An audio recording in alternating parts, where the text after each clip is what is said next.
Shashi Tharoor. Thank you so much, Mr. Speaker. Actually, there are three things missing in the answer of the Honourable Minister. And I do want to draw his attention to them, sir, because there are three challenges that the MRO sector faces that have not been addressed in the written answer. The first is, while the ministry anticipates this to be a $4 billion industry, it talks, unfortunately, even in the written answer, sir, it talks about catering to the demand of maintenance requirements for the available fleet size in India.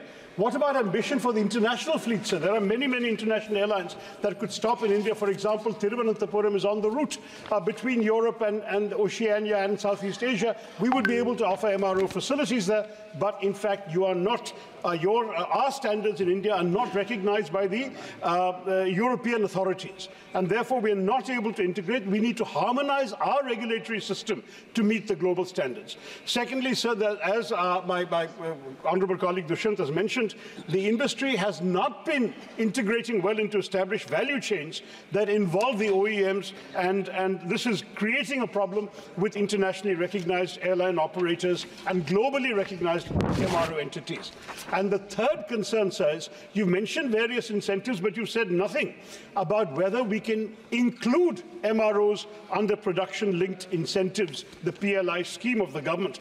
The Parliamentary Standing Committee on Commerce has tabled a report last year saying that the PLI scheme should be extended to the MRO, but you have been silent on that in your answer, Mr. Minister. Thank you, Mr. Chairman.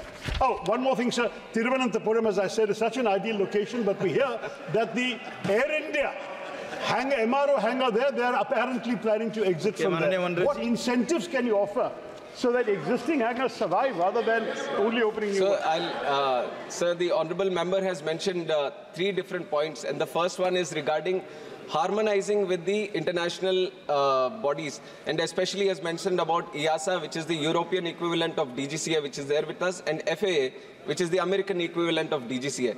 And I don't agree with him totally, sir, when he says that we are not harmonizing with these international bodies, because we understand when we are setting up these MRO facilities, it is not just for the airlines that are there, Indian airlines in the country also. MRO, we want to create the atmosphere where international airlines also come and access our facilities. And for that, we are harmonizing, we are encouraging our MRO facilities to harmonize their regulations with the EASA, European body, and also the FAA. So it is a work in progress.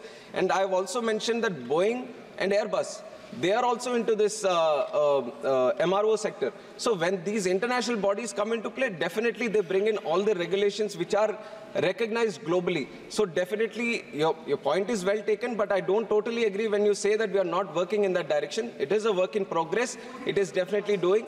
And also, other than that, sir, the PLI scheme. And I'm happy that the member acknowledges that PLI is a very good scheme which this NDA government has started under the leadership of Prime Minister Modi ji. And definitely we take that, we have got the recommendation through the committee also. And definitely wherever this PLI incentive has been introduced to any sector, there has been observation of huge growth potential. And definitely we are going to consider this, and we are going to see what best can be done for MROs to be linked up with PLI. And we, from the ministry, definitely would encourage more money coming into our ministry also. So we are going to try regarding it. And other than that, the Tiruvananthapuram MRO facility, I'm going to ensure that it's not stopped.